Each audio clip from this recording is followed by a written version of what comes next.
Down sab sila yung mga set meals o breakfast meals. Barato na, affordable na, pang estudyante pa. Punta Vista Quesadilla and Grill. Kini ang simbiyanan sa RPN Radio Philippines Network DXKS DXKS 1080 ang inyong Radio Ronda 5,000 watts nagsimbiya sa ikatulong andana sa UFCO Lim Building, Borromeo Street, Dakbayan sa Surigao. RPN Radio Philippines Network DXKS 1080 ang inyong Radio Ronda.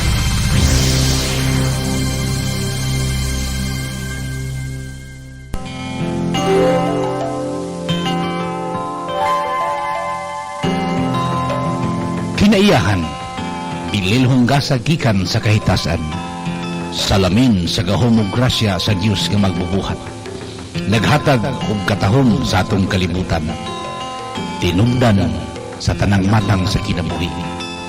Abanon kay ginbuhat sa tao, ang gipiyalan o gisaligan sa Diyos.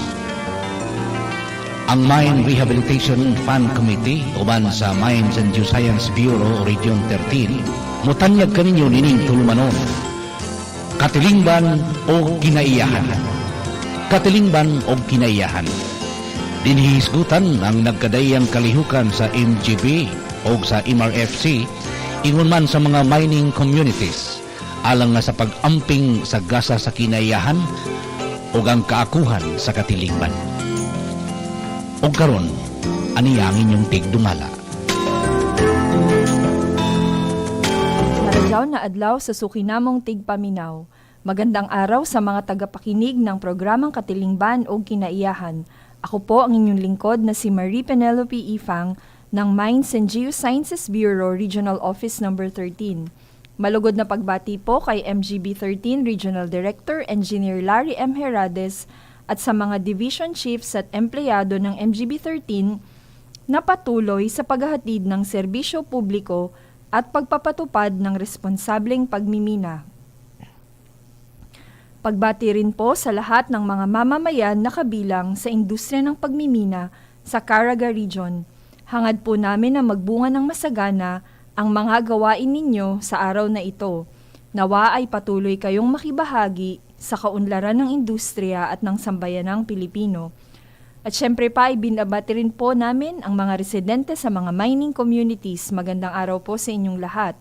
Pagbati rin po sa lahat ng mga partner agencies, local government units, civil society organizations at sectors na katuwang namin upang pagtibayin at panatilihin ang responsableng pagmimina at pagtaguyod ng mga ligtas, matatag at maunlad na komunidad.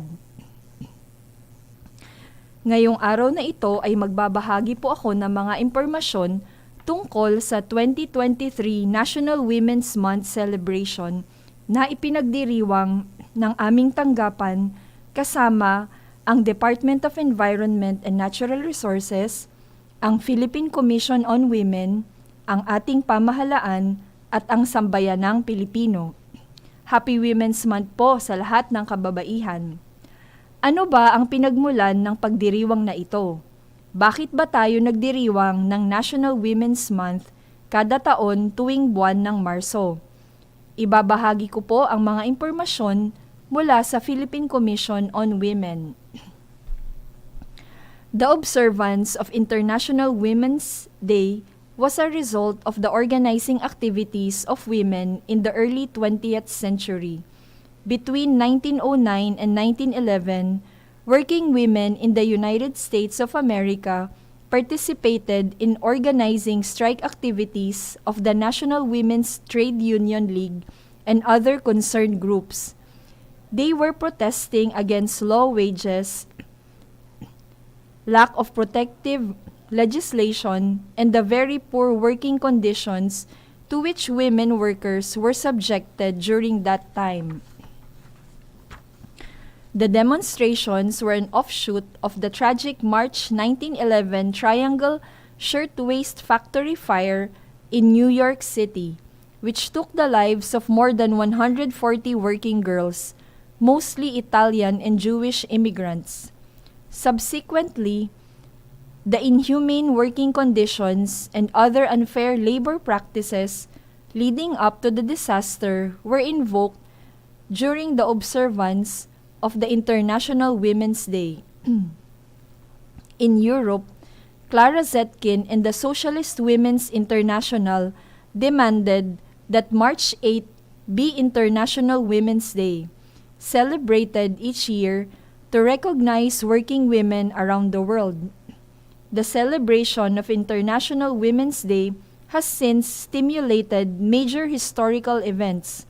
For instance, International Women's Day was the inspiration for the general strike which began the Russian Revolution in St. Petersburg in 1917 when 10,000 women textile workers demonstrated.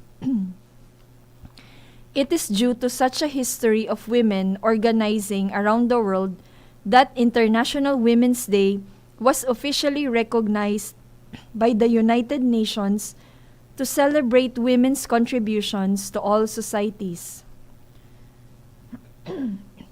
In the Philippines, the Women's Month celebration has since served as a venue to highlight women's achievements and discuss continuing and emerging women's empowerment and gender equality issues and concerns, challenges, and commitments. The celebration focuses on concrete activities that are aligned with national and international instruments and treaties such as the Convention on the Elimination of All Forms of Discrimination Against Women, the Beijing Platform for Action, the Philippine Plan for Gender-Responsive Development, the Framework Plan for Women, and the Sustainable Development Goals. Legal mandates.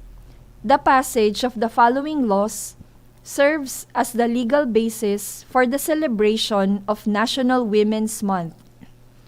Proclamation number 224, Series of 1988, declaring the first week of March of every year as Women's Week, and March 8, 1988, and every year thereafter as Women's Rights and International Peace Day, signed by former President Corazon Aquino on March 1, 1988.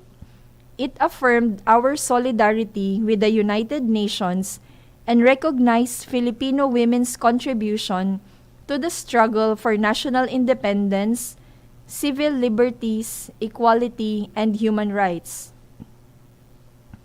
Proclamation number 227, Series of 1988, providing for the observance of the month of March as Women's Role in History Month, signed by President Aquino on March 17, 1988, reinforced the earlier proclamation by emphasizing the role of Filipino women in the social, cultural, economic, and political development throughout our history. It provided for a month-long nationwide observance with appropriate ceremonies and activities to be spearheaded by the Commission. Republic Act 6949, Series of 1990, an act to declare March 8 of every year as a working special holiday to be known as National Women's Day, was signed by President Aquino on April 10, 1990. The law further strengthened the impetus for the celebration by declaring every March 8 as a special working holiday and enjoining employees from the government and private sector to participate in activities conducted by their offices.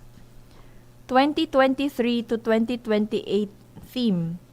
The 2023 National Women's Month celebration marks a juncture in the advancement of women's rights as it launches a new recurring theme from this year to 2028.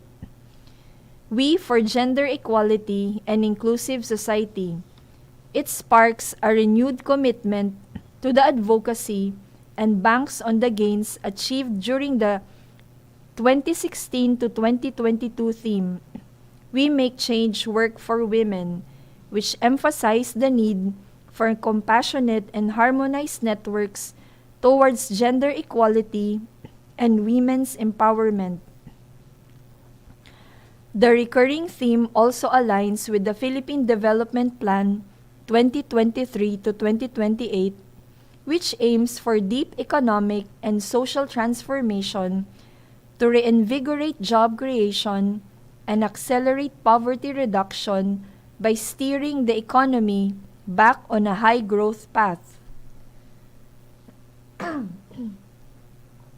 The plan also highlights that growth must be inclusive, building an environment that provides equal opportunities to all Filipinos and equipping them with skills to participate fully in an innovative and globally competitive economy.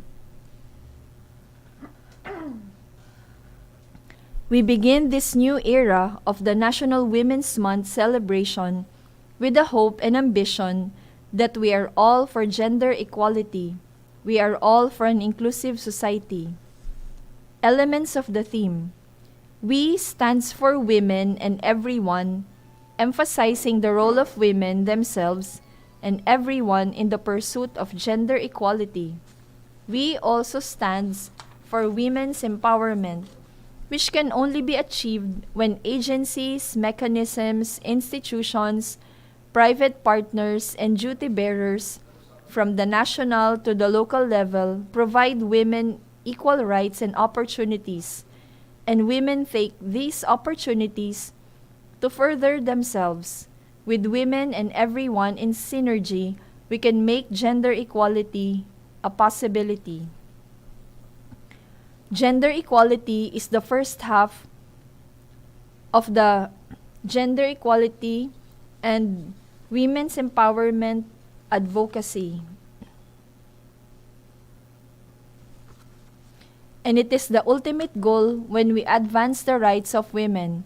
Thus, the theme bearing this is a call for urgent action to double the efforts toward this absolute aspiration. In the Global Gender Gap Report, at the current rate of progress, with the global gender gap being closed by only 68.1%, it will take 132 years to reach gender equality worldwide, a stark difference from the figure of 99.5 years in the 2022 report.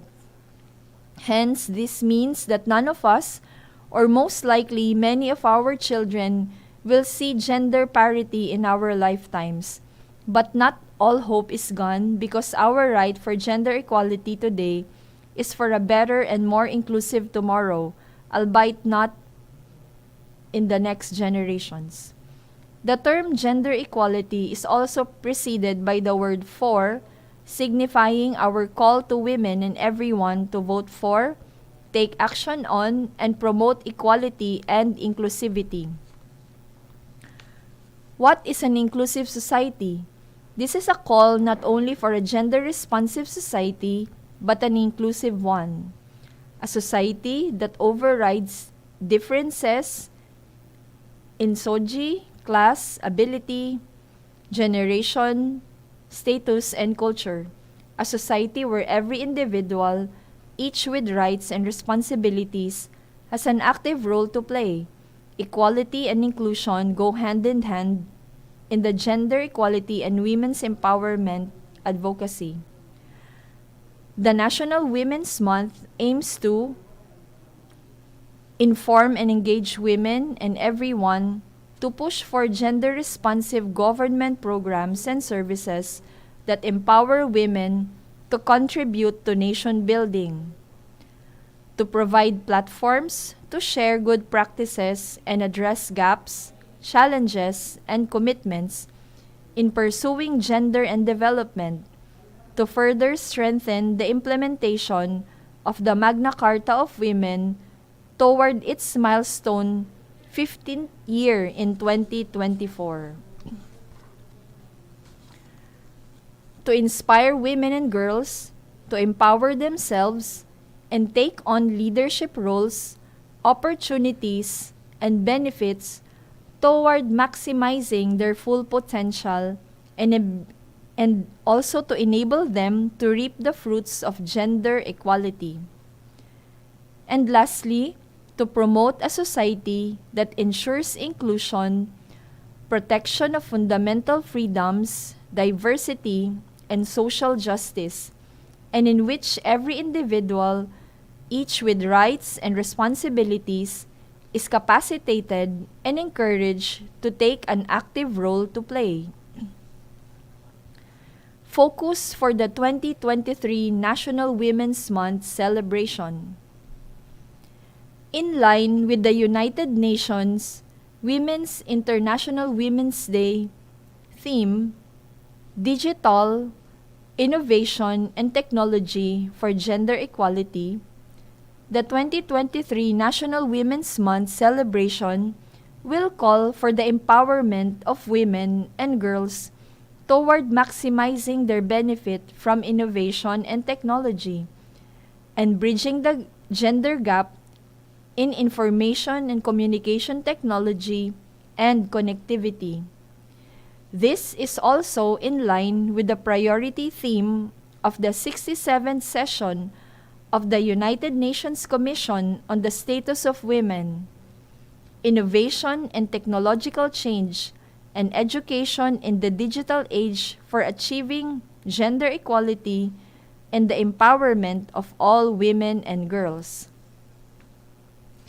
This sub-theme also zeroes in on Strategic Goal Area 5 of the updated Gender Equality and Women's Empowerment Plan for 2019 to 2025 on the expanded opportunities for women's participation, leadership, and benefits in science, technology, and innovation, information and communication technology, infrastructure, and energy.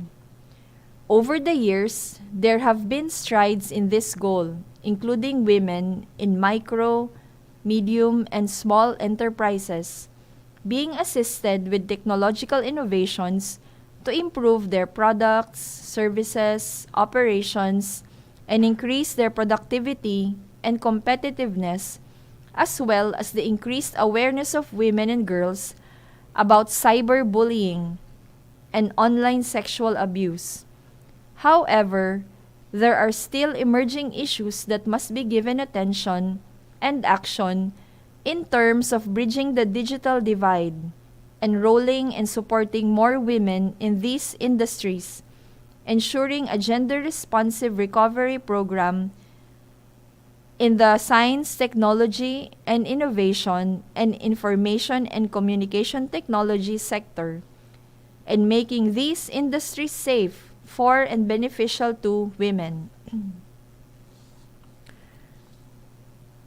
So sana po ay marami po kayong mga napulot na impormasyon tungkol po sa ating pagdiriwang ngayong buwan ng Marso, ang National Women's Month celebration. Sa aming tanggapan naman po sa Mines and Geosciences Bureau, Regional Office Number 13, ay nakibahagi po kami sa kick-off activity na pinangunahan ng City Social Welfare and Development Office. Lumahok po kami sa motorcade na isinagawa noong Lunes dito sa Surigao City para po sa pagdiriwang ng National Women's Month. Bilang pagpapakita ng suporta naman po sa pagdiriwang na ito ay naglahad po kami ng National Women's Month celebration banner sa harap ng aming tanggapan at nag-upload din po kami ng digital copy ng nasabing banner sa aming official website at social media account. Sinusuportahan din po namin ang tinatawag na #Purple Wednesdays na pinasimulan ng Philippine Commission on Women sa pamamagitan ng pagsuot ng purple shirt at iba pang lilang kasuotan sa lahat ng Miyerkules ngayong buwan ng Marso upang ipakita ang aming suporta sa kampanya para sa women's empowerment and gender equality. Kahapon naman po ay lumahok po kami sa tinatawag na Orientation on Gender Equality, Disability and Social Inclusion in Climate Change via Zoom platform.